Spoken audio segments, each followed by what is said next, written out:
that the prince actually offers a sacrifice. Now, I think it's a purification offering.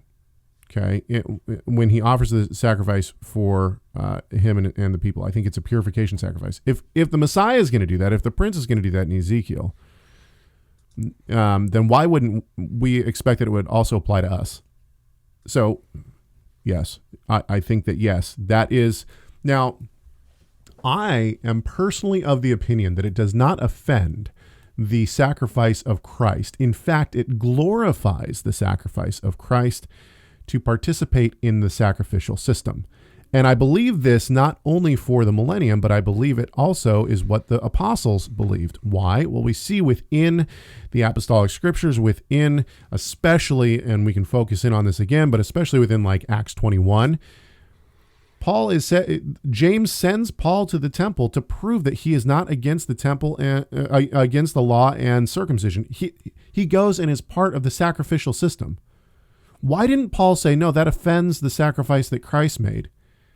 Because Paul does not see a problem with the sacrificial system when put up against the sacrifice of Christ. What he sees, in my opinion, what Paul is seeing is the sacrifices that we do now point to the covenant fulfillment in the new covenant of the Messiah's death on the cross and his work in the heavenly temple.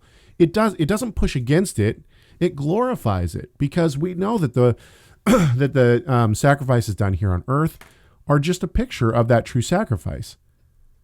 So I think that the sacrificial system in total will be reinstituted, but from a hang on just a sec. But from a perspective of those who find some problem, I've been told by family members, by the way, I've been told that that keeping the law, not just the sacrificial system, but keeping the law, that is keeping the Sabbath, keeping the kosher laws, spits on the cross. I've been told that verbatim. And so the notion that we would do sacrifices again, I think there is a majority within Christianity today who believe that would definitely spit on the sacrifice of Christ. Now, I understand why people think that, but I disagree with that take on it. I think that the sacrificial system, and I think we see this from the apostles, that the sacrificial system actually glorifies the work that Christ did on the cross. It points to it, it shows it, it lifts it up, it explains it, and it glorifies what he has done. So I don't see that as a problem.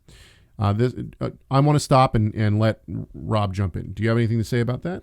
Just on the note of, there's a lot I don't understand all these different tie-ins, because there's a lot of different directions we could go. And again, so I want to qualify my comments as coming from someone that I haven't immersed myself in Ezekiel, so. Sure.